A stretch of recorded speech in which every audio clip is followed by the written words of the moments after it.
lắm, màu đẹp lắm này, xem nào, màu đẹp cực kỳ luôn. Hàng đưa tiết canh vịt đông này mình là cầu thủ đấy. Ô, cái này khô thế nhỉ, mới cột lên rộng ha, lâu cột lên luôn.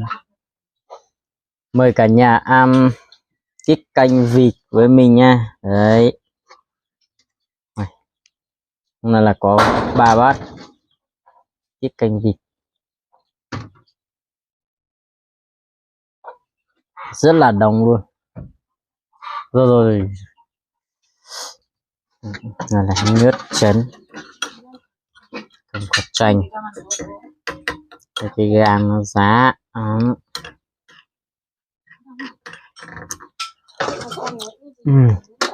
Còn đây là món thịt vịt đầu, vịt xào với măng chua. Mời cả nhà nha. Món tiết canh vịt đông cứng rồi, chuẩn bài luôn.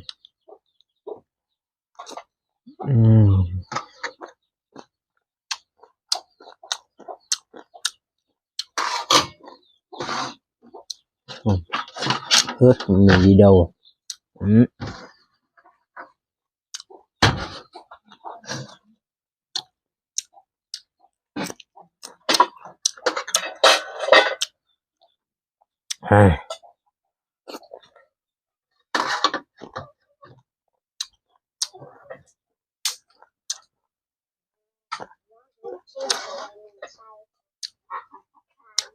Lần thứ hai nhá. Lần thứ hai mình đánh tiết canh vịt đông như thế này, một con vịt mà được 3 bát tiết canh đồng cứng.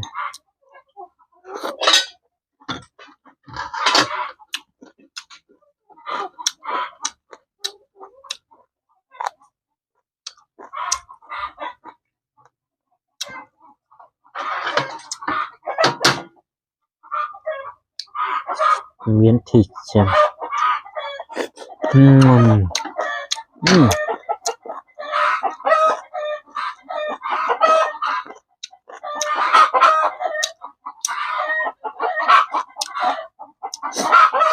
Vì nấu măng chua này ngon lắm.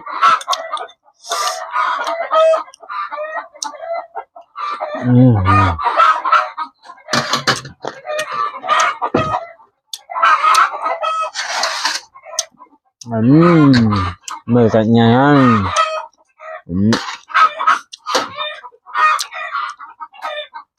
Tiết canh vì mà đánh được đông thế nào là ít người đánh được đông lắm. Màu đẹp lắm này, xem nào, màu đẹp cực kỳ luôn. Hàng đưa tiết canh vịt đông này mình là cầu thủ đấy. Đấy, này thánh tiết canh phải đánh được chuẩn thế này.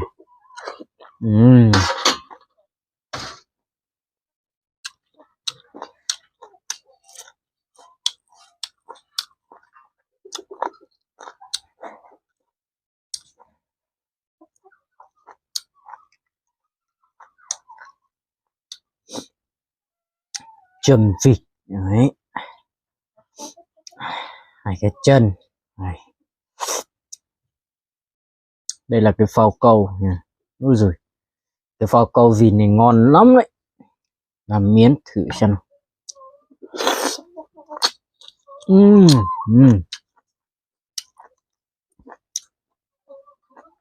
Hơi dài.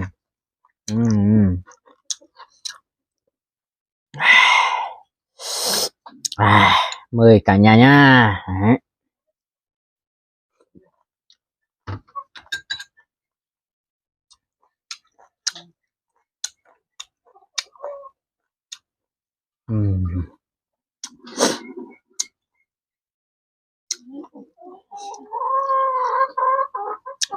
Tiết canh ngon lắm.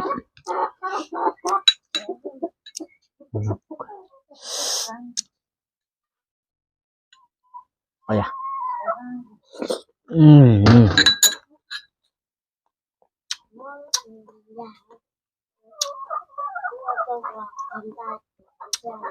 mấy ngày nay là cơn bão nên là họ không mổ lợn.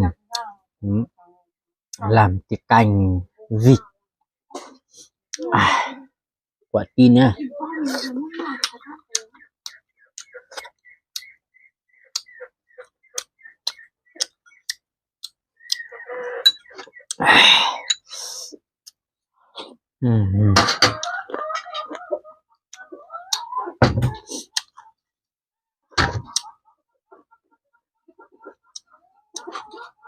Ai mà đánh được tiết canh chuột như thế này thì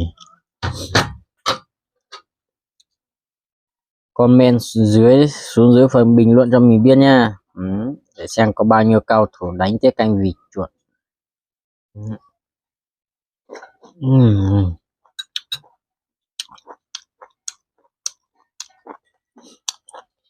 Wow, cay hơn.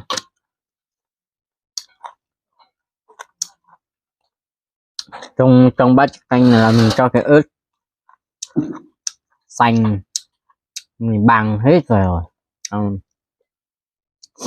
Xong là mình có chỗ thì tiếp, có bát tiết canh thì ít ớt, có bát thì nhiều ớt.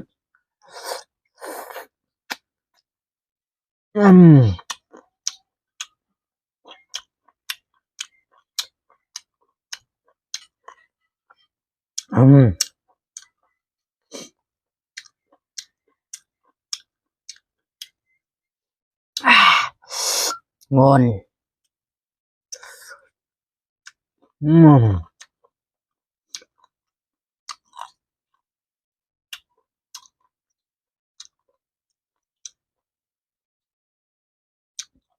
Đúng là nhấp phao câu nhì đầu cánh. Ngon.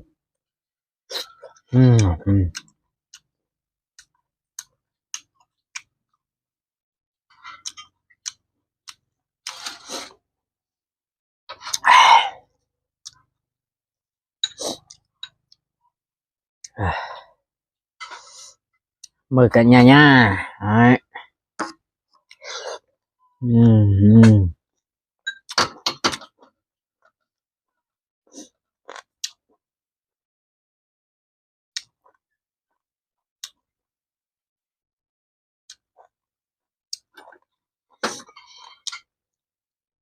Đây làm miếng thịt này, xương non ấy.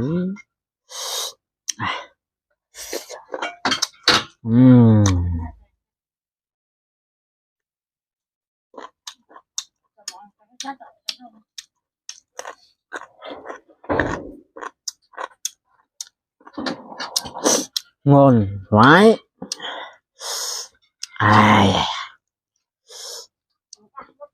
Mời cả nhà nha. Ơi, ăn đi.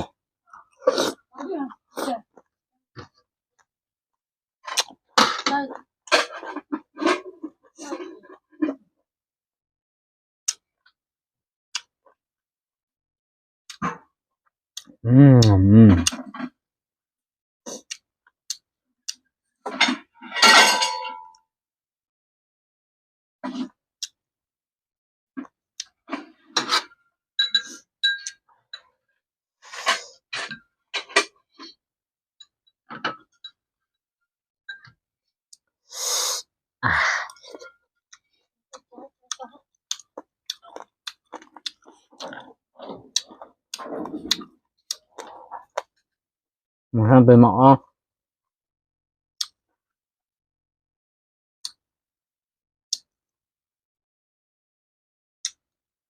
Đấy.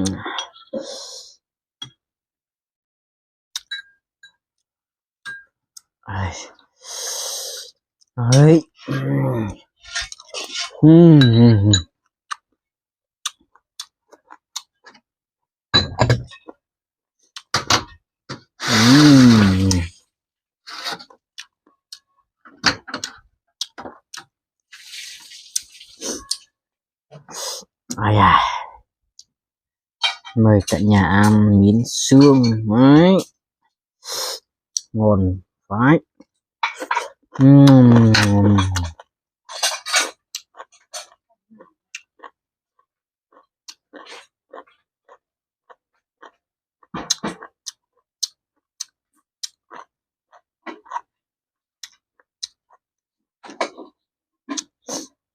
Làm cái chân vịt. Đấy.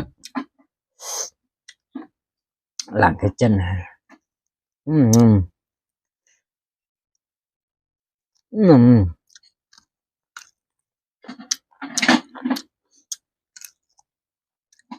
Chỉ khá hai là đòn đó ăn của con này.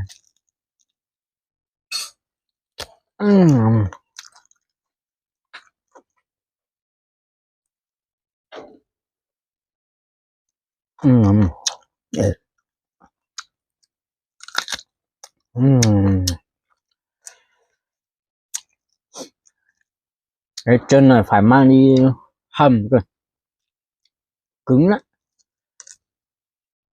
hầm đi cho nó mềm đi, ăn được, cứng quá.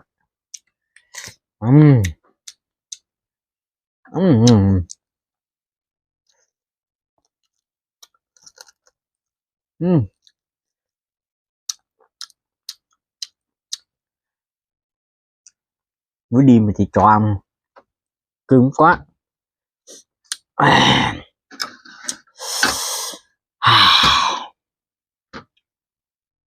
Làm miếng thịt.